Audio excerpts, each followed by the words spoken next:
controversy brewing in a small town over this. Is it a cure-all or contraband? Now, here's somebody dying from cancer, they're not dying anymore. Here's somebody that had something else, well, they're cured. And this is what's doing it. Also, you've heard that milk does a body good, but we'll tell you what may be even better for your bones as Global National continues. In a small Nova Scotia town, one man is trying to get the word out about what he says are the healing properties of hemp oil, marijuana. But as Ross Lord explains, where he's spreading the word has created a major headache with no cure in sight.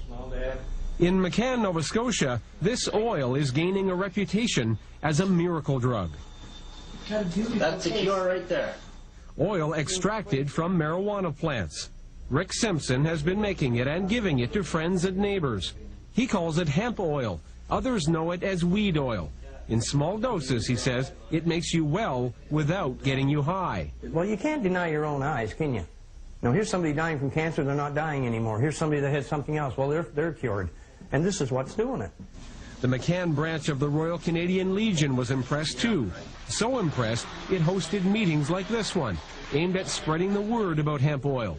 But when they planned a big public meeting, higher-ups at the Legion shut them down. The provincial command came here the day of the meeting, and they come in, they locked the doors, and then I come into the yard, and I had two RCMP officers here that told me I was not allowed on the property. They are using the Royal Canadian Legion, its name, its insignias, and the buildings as a platform to promote the use of hemp oil as a medicinal drug. I don't care if this medicine comes from a tomato plant, a potato plant, or a hemp plant. If the medicine's safe and helps and works, why not use it? For Rick Dwyer, it's an emotional issue.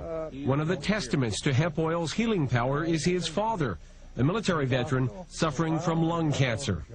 And this last time I was in, I didn't know it, but they said I was going to die in 24 hours, but I didn't. So I took the oil and everything worked out right. But the Legion isn't budging.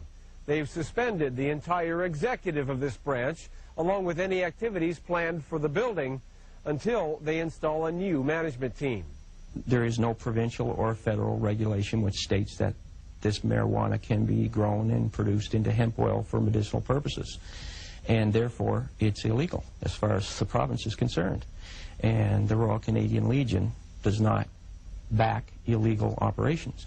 Simpson has had trouble with the law.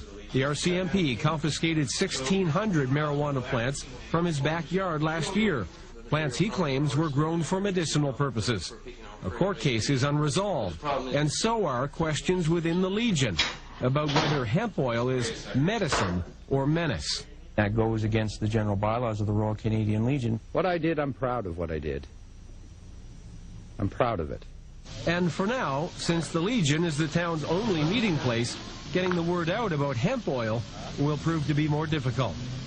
In McCann, Nova Scotia, this is Global National's Ross Lord. And a groundbreaking study has surprising results. It says the active chemical in marijuana kills brain cancer cells. The study suggests that THC causes brain cancer cells to essentially eat themselves. In both studies with mice and humans, tumors exposed to the drug shrank. The study's authors say patients didn't suffer any toxic side effects, and the results could be used to develop new strategies for preventing tumor growth. It's not about justice, it's not about agenda, it's not about mobilizing people, it's about dialing for corporate dollars. These two parties have sold the U.S. government and the American people to the highest bidders.